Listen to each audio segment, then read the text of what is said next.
Does anyone buy that? Or is there something more to what that Post reporter was asking just then? Something about the security of that plane. Joining us, MS Now international reporter Inez de la Catera in Ankara, Turkey, New York Times chief White House correspondent, and MS Now contributor Peter Baker, President Emeritus of the Council on Foreign Relations, Richard Haass. He's also the author of the weekly Substack newsletter Home and Away, and former CIA Director and Secretary of Defense in the Obama administration, Leon Panetta. And as you were in that room, what a weird answer.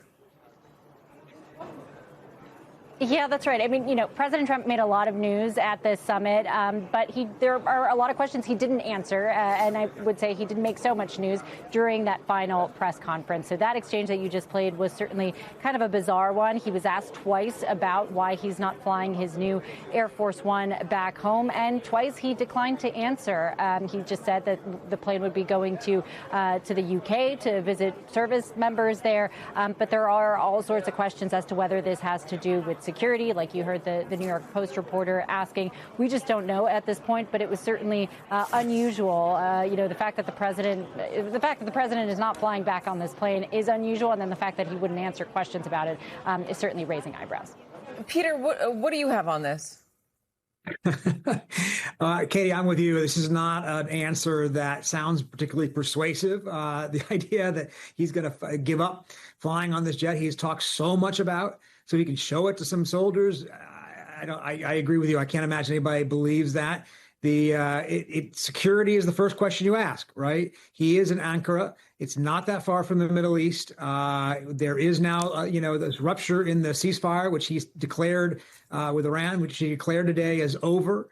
And that's a plane that has gone through a very quick retrofit compared to what normal Air Force Ones go through in terms of, making it compatible with what a president and commander-in-chief should be flying. Now, Secretary Panetta probably knows this much better than I do, but there would be questions asked as to whether that jet has the protections, has the capacity for, security that the normal Air Force One built by Boeing on behalf of the Air Force, according to very particular specs, would have. The plane with the president of the United States, the commander-in-chief, is supposed to be able to ward off attacks, be able to withstand, an electrical magnetic pulse, all kinds of things that are meant to put, the commander-in-chief in safe hands.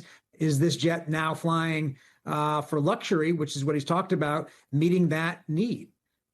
Secretary, Peter teed you up. I've always been concerned about security issues with this kind of plane that's built by another country, regardless of the fact that country, we may have good relations with that country. The fact is that from a security point of view, you have got to be concerned that there are going to be efforts to try to gather intelligence. And I'm sure they've reviewed the whole plane, but as somebody involved with security, I would be very concerned about making sure that the president's security is protected. The only way to do that is by having that plane made in the United States and carrying the equipment that is provided by the United States so that we can assure that the president is not only secure but safe. So I don't think there's any question that there are security concerns here. What they are, we don't know, but I'm sure that's involved. Have you ever heard of a situation where the president switches planes like this? I mean, I know usually there are two Air Force Ones. One is not called Air Force One. When the president travels, there's always a backup. Usually if there is a problem, it's a maintenance issue, right? Could it just be a maintenance issue? Well, it's a brand new plane. If there's a maintenance issue with a brand new plane, that raises even more concerns. I don't think this is about maintenance. This is a cover story of some kind to try to deploy one plane to Britain and have the president return to the old plane that was Air Force One. there's more going on. I think the war in Iran may have something to do with it. He is in Turkey. It's right next to Iran. There does have to be some real concerns about the president's security. Even he himself basically admitted the concern about his personal security. So for all of those reasons, I think that a decision was made to try to protect the safety of the president. So, Richard, let's talk about the context here, because as the secretary pointed out, Iran is very close by. There's also news that the ceasefire, I mean, if it's still on, it's extremely fragile, more fragile than it's ever been. The president seemed to indicate that it was not still on. We struck Iran last night. Does this signal anything to you about what might be coming? Not so much what's coming, but what has been and what is, Katie. First of all, the United States has obviously targeted Iranian leadership, whether years ago going after Soleimani or more recently going after the Ayatollah and others. The idea that Iran might retaliate by going after senior Americans, including the president, is unfortunately plausible. Plus, this ceasefire never was complete, and no one should expect it to be complete going forward. I think we've got to assume periodic flare-ups between the United States and Iran, whether it's over the Strait, the nuclear issue, or just about anything else. So I would just think in this kind of an environment, it would be smart to emphasize or maximize security. And if it turns out there is a differential between the old plane and the new one, smart to use the old plane, but not smart at all to ever be using the new one. It's not just questions of safety, but presidents have to basically be able to do everything the job could conceivably require from Air Force One. And if this plane has any limitations, then it should not be used. Well, I mean, if there's any limitations, why was it put in the air in the first place? That's a question. But I do want to ask you about the Iranian intentions here, and I'm going to get this to the secretary as well. But first to you, Richard. Would the Iranians really assassinate an American president? Wouldn't that be inviting World War III? I think it's unlikely, but I can't sit here and tell you it's inconceivable because, part of it goes back to your question, would the Iranians? Well, who necessarily are the Iranians at this point? Yeah. We just had the funeral and all the people there. This is clearly a factionalized leadership in Iran. Could there be elements of an Iranian leadership who with the wherewithal to do it? Absolutely. Absolutely. So I don't think we can dismiss that out of hand, whatever the calculation. Again, in the context of an ongoing war, breakdown in ceasefire, given what's happened over recent days, weeks, months, and years, I would think it makes sense to be super careful at this point, particularly with the life of the president of the United States. Secretary Panetta, same question to you. Bottom line is that you cannot trust the regime in Iran. I think from the very beginning, although initially it was about regime change, the failure to get any kind of regime change has made clear that we are dealing with a hardline regime in Iran. And the result of that is that we really don't know what the leadership is all about there, how it's operating.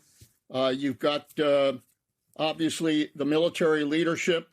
You have the Guard leadership as well. You really don't know who's on first. And the result of that is that you really don't know. And frankly, it's that lack of trust that I think means that this war not only is going to continue, but that we are going to find it very difficult to implement whatever agreement we had with Iran. And so we are in a very tenuous situation right now as a result of what's happening. So the ceasefire with Iran, that was never really a ceasefire, now appears to really be over. We have ended trade, all trade with Spain. And Japan is now apparently an Islamic republic. If all or any of that is news to you, then you've been fortunate enough to have missed Donald Trump's performance on the world stage at this week's NATO summit, where in a series of bizarre press conferences, Donald Trump ran the gamut of sounding merely uninformed to downright addled and crazy. Take a listen to some of the highlights. Is the ceasefire over? Is the ceasefire done? Is the MOU dead? It's a very interesting question. To me, I think it's over.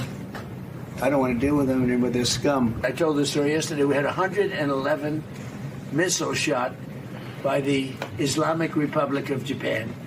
They were shot at the aircraft, JCPOC.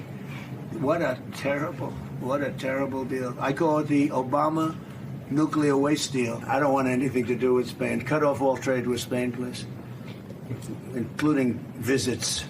Okay, we don't want anything to do. You know who's number one on TikTok? I am. I'm number one on TikTok. Do you have a question for President Putin, please? Do you have a question for President Putin? Not Zelensky. Putin. Yeah, what would you like to ask him? Because I'm going to ask him that question. She's not sitting next to President Putin. I don't know what TikTok is. The Islamic Republic of Japan came out of his mouth. Marco Rubio is going to have to start standing next to him and translating. But unsurprisingly, Donald Trump's incomprehensible, unhinged, embarrassing, uninformed, me display there and his approach to geopolitics has had an effect. It appears to have finally exasperated and exhausted European leaders' patience.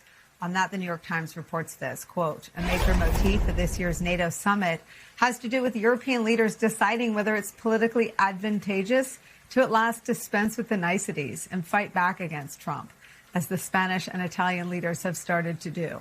The time when all European heads of state were playing nice with the mercurial American president is decidedly over. An exasperation that seems only likely to grow as Donald Trump's war with Iran threatens to tank everyone's economies. The New York Times reports this, quote, the global economy is set to slow sharply in 2026 after the war with Iran disrupted energy supply chains and triggered a fresh bout of inflation, the International Monetary Fund warned on Wednesday. The forecasts reflect the damaging toll from the decision by the U.S. and Israel to attack Iran this year.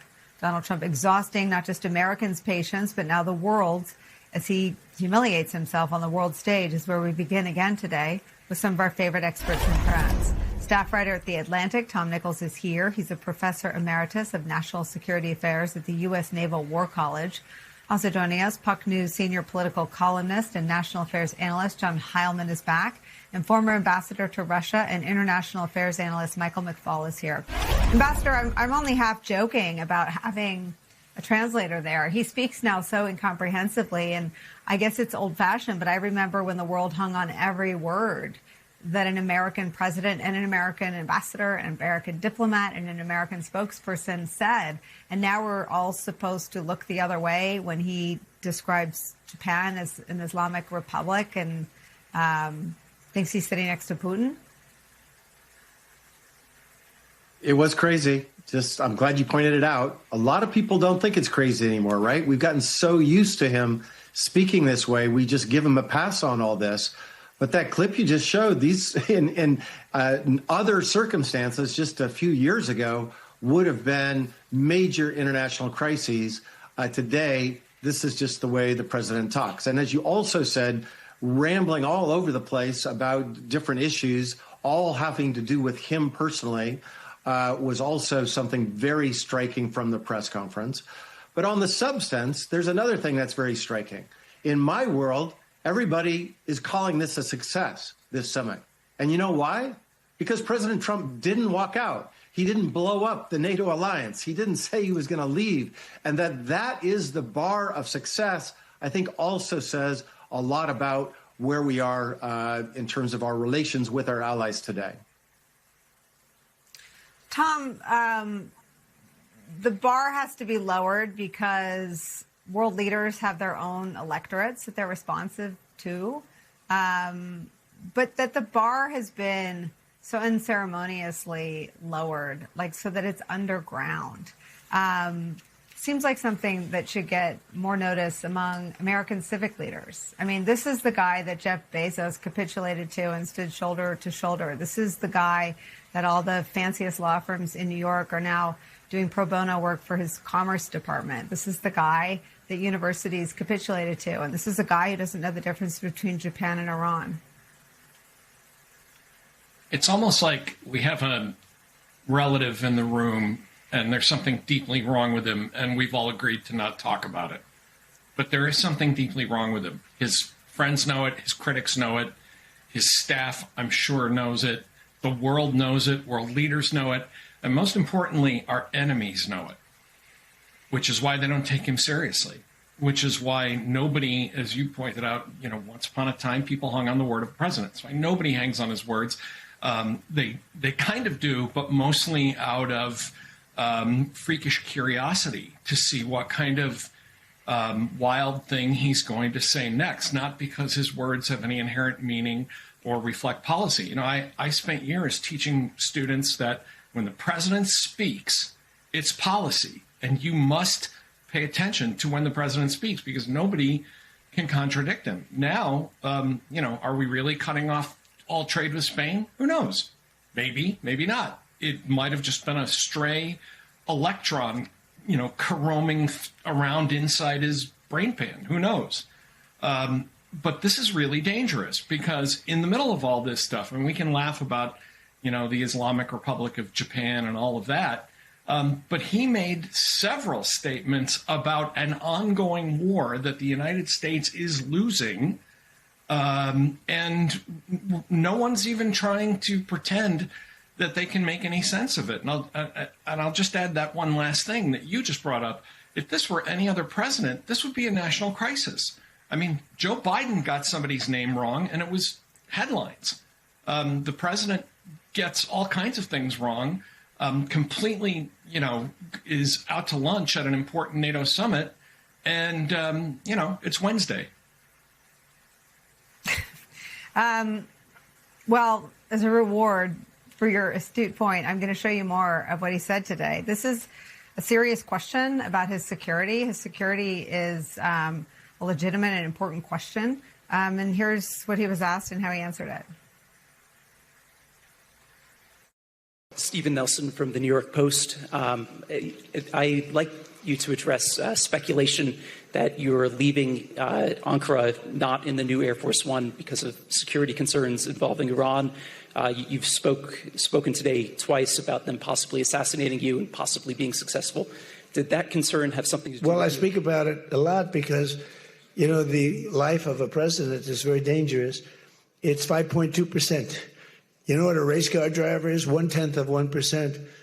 A bull rider, that looks pretty dangerous to me. It's 1/10 of 1%. No, it's 5.2% is you don't make it. There was another list came out yesterday, and I'm number one on. I like being number one on TikTok better, but I'm number one on the list for killing. Go ahead. Hey, Sean McCreesh, New York Times. But why aren't you flying the new plane home? Say what? Why aren't you flying on the new Air Force One home? It's flying to Europe, to one of the big bases, 2 or 3 of the big bases, where we can show it to the people. And we'll be going home by normal methods. But we have it going to Europe, to a couple of bases, actually one in particular, but it's going to go to a couple of bases, stop, so the soldiers can see it because it's truly magnificent. I mean, Tom Nichols, I'm again guilty of trying to understand what he's trying to say. Is he trying to say he's sending the plane on tour to showcase it to the men and women of the military? Is that how you understood that? Maybe. I suspect what he's really saying is that because this version of Air Force One does not have a lot of the systems, important defense systems that the American version of Air Force One has, that his people in the Secret Service just didn't want him on it, which would be a completely understandable thing. If it were up to me, he would never set foot on this plane. I mean, you don't take a 747 given to you by a foreign country even one that you might be friendly with, and let the president ride around in it with secure communications, talking to his advisors. Even if they pulled out every stud and ripped out every carpet, I just would never let the president on that plane. But I suspect that this air show story is because his advisor said, we can't send you into a war zone because Turkey is right next to where military operations are taking place, without the kind of protections that the actual Air Force One has on it. So I think it's a typical Trump moment of that would sound bad, and so he's got to come up with a story about how really it's just because the plane's so awesome, everybody wants to see it. But I don't think that's the real reason. I think it's a genuine security problem. Is the ceasefire done? Is the MOU dead? It's a very interesting question. To me, I think it's over. I don't want to deal with them anymore. They're scum. You know what scum is? They're scum. They're sick people. They're led by sick people. And they're vicious, violent people. And if they had a nuclear weapon, they'd use it. As far as I'm concerned, it's over. That was President Trump just moments ago in Turkey, saying the ceasefire with Iran is over amid renewed fighting in the region. Good morning. Welcome to Way Too Early. I'm Ali Vitale on this Wednesday, July 8th. And we're going to start with that breaking news overseas because there are growing tensions across the Middle East this morning after the U.S. launched a new round of powerful strikes against Iran. More than 80 sites were targeted, including Iranian air defense systems and radars, in response to Iranian attacks on 3 commercial vessels transiting the Strait of Hormuz. U.S. Central Command released this footage late last night as U.S. officials called the Iranian attacks, quote, unwarranted, dangerous, and a clear violation of the ceasefire agreement. Now, before those strikes took place, the U.S. Treasury Department also reimposed sanctions on Iranian oil. That move caused oil prices to jump yesterday. Overnight, Iran responded by targeting U.S. military sites in both Kuwait and Bahrain. Iranian leaders warned the country would take whatever measures it deems necessary, they said, in retaliation to the new U.S. strikes, raising new fears that the repeatedly violated ceasefire could collapse and reignite a wider regional conflict. I want to go right to the ground in Ankara, Turkey. Pentagon reporter for Politico Paul McCleary is there. Paul, the president now saying that the memorandum of understanding is off the table. The ceasefire, to his mind, is over. At another point then, during that brief Q&A, he said they can keep talking, they can keep negotiating. So where do things actually stand? That's a great question. I mean, this took everyone by surprise. I mean, we figured Trump would come here and complain about Greenland, complain about Spain, things like that, but we didn't really expect him to say the ceasefire was over here. As far as he was concerned, it was over. But the fighting last night and yesterday was more intense than we've seen in the last couple of weeks. Like, there's been attacks back and forth, but over the last few weeks, but for Iran to hit U.S. military sites and then those large U.S. airstrikes, and the president to say this today, this kind of turns everything on its head and really raises questions about how long this is going to go on and what comes next. This is basically 30 minutes old since the president said that in his mind the ceasefire is over. But I wonder if you're hearing anything from your Pentagon sources back here in the U.S. and then on the ground in Turkey, how the president's comments have sort of rippled through the NATO gathering. Yeah, I mean, everyone, as you said, it just happened. So everyone's kind of scrambling to figure out what comes next, what this actually meant, if Trump is doing what he often does and just kind of says things that come to the top of his mind, or if this is a real change in policy. It looks like a change in policy. I mean, this was, I think, a statement that he had thought about, and I don't think it was off the top of his head. And it seems that the United States still has aircraft carriers in the region, all the air wings from when the war started in February. So the United States can ramp it up again and keep it going for weeks or months if that's what it's going to be. And the Iranians have shown that they can take these hits, absorb these hits, and keep firing off missiles and drones. And they don't seem to be deterred by the U.S. air power. What is the thing that you will be looking for, or the person that you will be looking at as we try to figure out, and I think you're right to point it out this way, if it's just the president talking in the public view and saying bombastic things, which frankly he has both online throughout this process and of course in person at various events, whether it's that or if this is a more substantive change in policy, which would effectively mean, to my mind, that the U.S. is now back at war with Iran. Yeah, I mean, this raises issues even for NATO, right? I mean, Trump has been complaining that NATO didn't help, although the United States launched this war without consulting allies, or as Mark Rutte said, NATO Secretary General, over 5,000 sorties took off from European air bases. So this puts new pressure on the alliance between the U.S. and NATO. But I would look at more flights from the United States of weapons and aircraft. I mean, there's already, as I said, aircraft carriers there. So we have the tools in place now to keep the fighting going, but there's going to need to be resupply of missiles and weapons and things like that. So I would take a look at U.S. air bases and seeing those transport planes come over to the Middle East to resupply and for potential uptick in fighting again.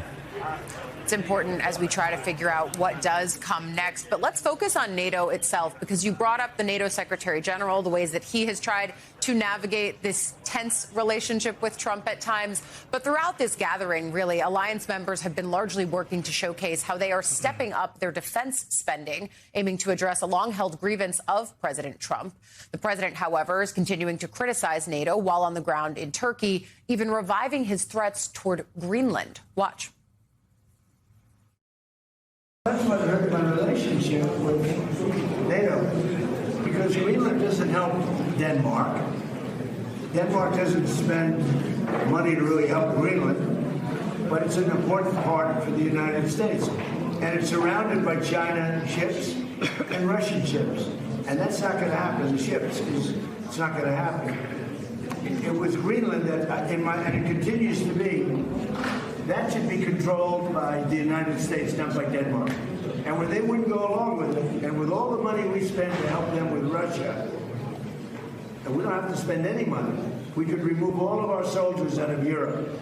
Because as you probably noticed, Europe's a very different place than it was 20 years ago. A lot different, much different.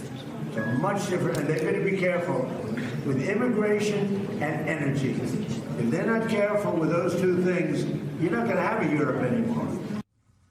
And the Danish leader in response has vowed to defend Greenland, saying the Arctic island is, of course, not for sale. So even as Trump is reviving that old Greenland grievance, he's also speaking yesterday about Russia's war in Ukraine, repeating his claim that the conflict does not affect the United States as NATO leaders in Turkey focus on support for Kyiv. Watch that.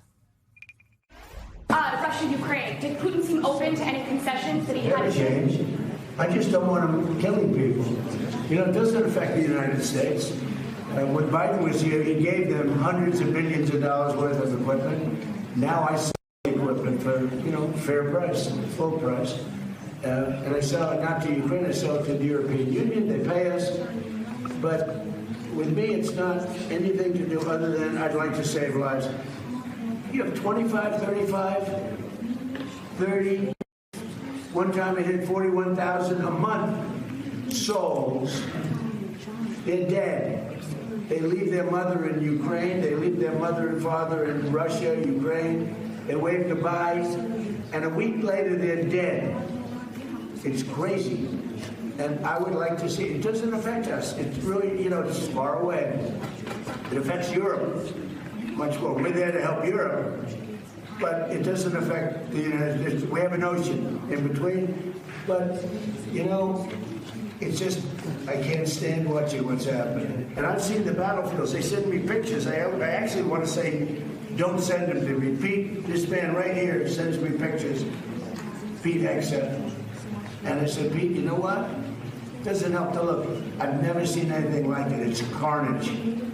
And it should stop.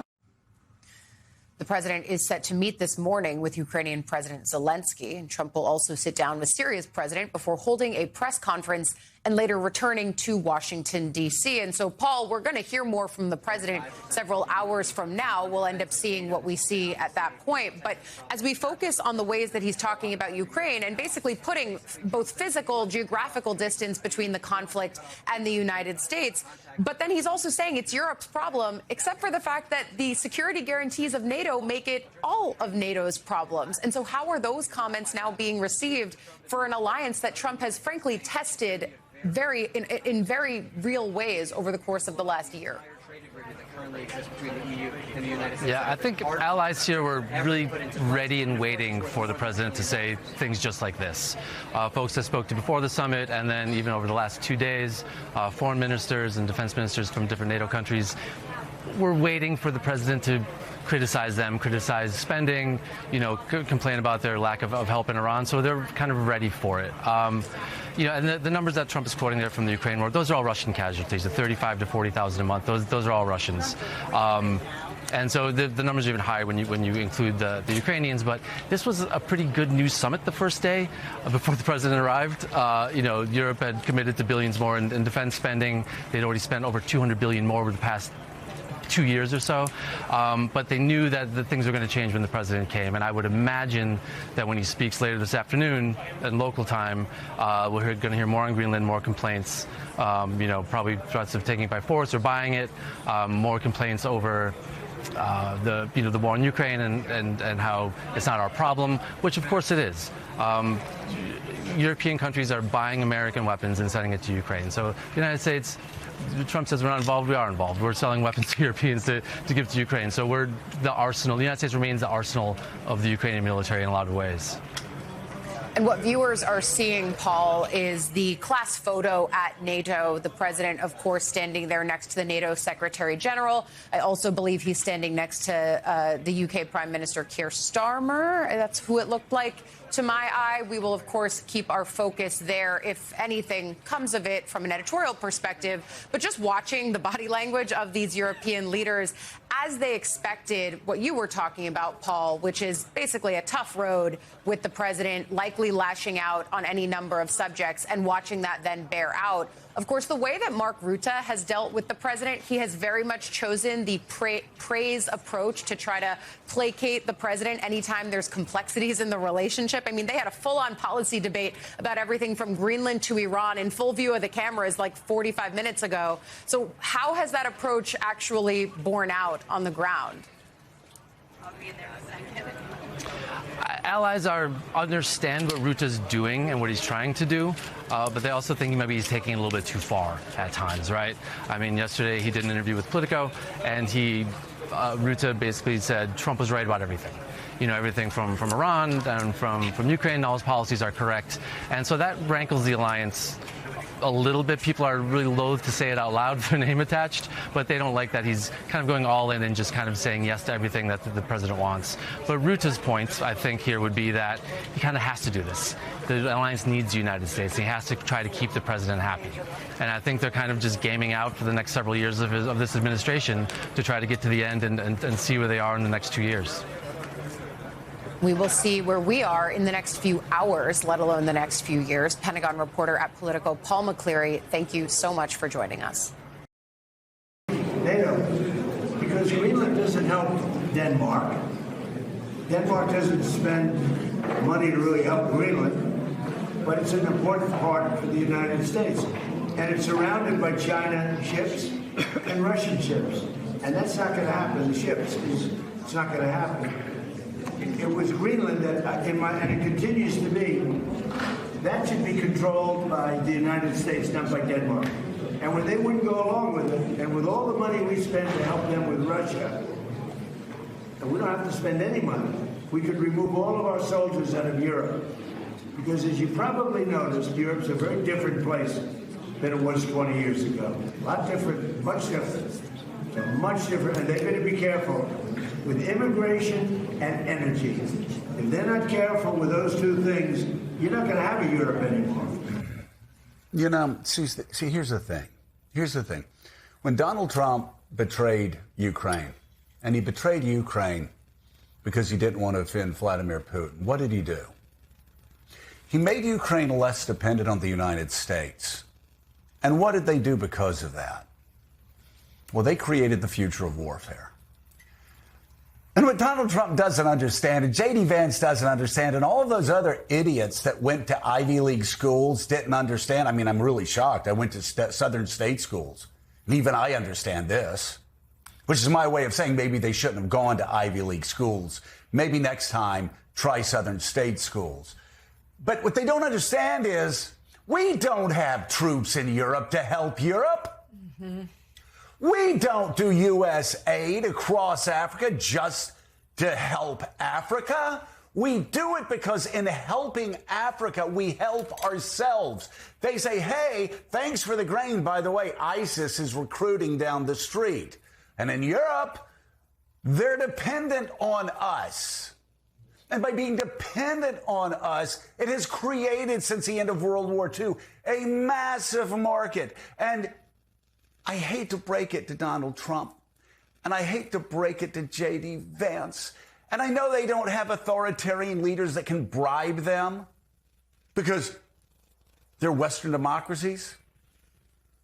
But Europe, with Great Britain, has the second largest economy on the planet.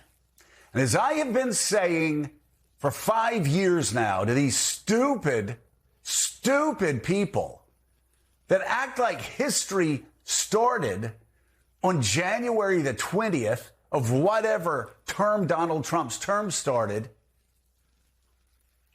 we, combined with Europe, created GDP every year that's over $50 trillion, twice as much as China's, and about 40 times as much as Russia's. And listen, as much as I would love to say that everything we do out of the goodness of our hearts, that's just not the case. We do it because it helps them, but also because it helps us. And when Donald Trump cuts us off from the world, Donald Trump, he didn't hurt Ukraine, actually. He forced them to innovate and become the future of warfare. He's now going to do the same thing to Europe and make America weaker. I swear to God, I wish the guy would just listen to Ronald Reagan's farewell speech to America one time. Just one time. Let's bring it right now. Author and staff writer for The Atlantic, Ann Applebaum, also U.S. national editor and columnist at Financial Times. Ed Luce isn't doing too well. It's not doing too well because England is going to play against a Viking in the next round of the World Cup. And also MS Now contributor Mike Barnicle, who says, how can you like a sport that always ends 0-0 or 1-0? Mike will explain that to you later on. And there's so many things to be offended by regarding Donald Trump, especially toward Ukraine. But I've got to say, when he tells the Secretary of Defense, who is play acting as Secretary of War, not to show him any more pictures of Ukraine because it's so depressing, when Vladimir Putin is at his weakest point in 25 years, then you understand just how in Putin's pocket he is. He's in Putin's pocket. He's in the pocket of people around him who have strange ideas about Europe and what Europe is. He seems to be still captured by any idea that people have been trying to talk him out of for years, a belief that NATO is somehow paid for by the United States and that NATO countries spending more on their defense budgets is somehow paying money into the United States. I mean, the thing that's most striking, actually, even about that little rant that you played, is the ignorance. He keeps repeating things that aren't true. You know, Greenland is not surrounded by Russian and Chinese ships. You know, it's not true that Denmark spends no money on Greenland. You know, Denmark supports the entire Greenlandic healthcare system and pays for lots of the defense. You know, it's as if he's captured by ideas that someone told him in the 1970s, and he can't let go of them. And what's gradually becoming clear to a lot of his allies is that actually, you know, you can kind of put him in a box and let him talk like that and then get on with doing other things. You know, the Ukrainians have gone on with defending themselves. The Europeans have gone on with funding them. You're seeing a massive European conversation right now about extricating America from extricating Europe from American defense systems, from American technology, from American trade agreements. I mean, he's set into motion a whole disintegration of an alliance that, as you said, quite rightly, was originally built to help and support and spread the power of the United States. Ed Luce, Europe is always nervous about President Trump, but there had been a little bit of optimism heading into this summit because, for instance, Trump and Zelensky seem to have been getting on better. And even though the White House won't publicly acknowledge it, Ukraine has momentum in that conflict. There had been some hope that Trump had been humbled's too strong a word, but had been sort of chastened a little bit by what's happened in Iran, that he might be willing to come to the summit and play nice, or at least nicer than he usually does. And that's not been the case at all. He has threatened to cut off trade with Spain entirely. Obviously, as just discussed, the situation in Ukraine, he's still not willing to really commit. And now he's revived the Greenland talk, which threatens to blow the whole thing up. We're only one day into the summit in Turkey, and it could be headed towards real disaster. It could be. I mean, the Europeans thought that they'd got him to do the off-ramp from Greenland back in at Davos in February. Mark Rutte, the Secretary General of NATO, I mean, who's really laid the flattery on thick with Trump. He's kind of NATO's Gianni Infantino, if you like.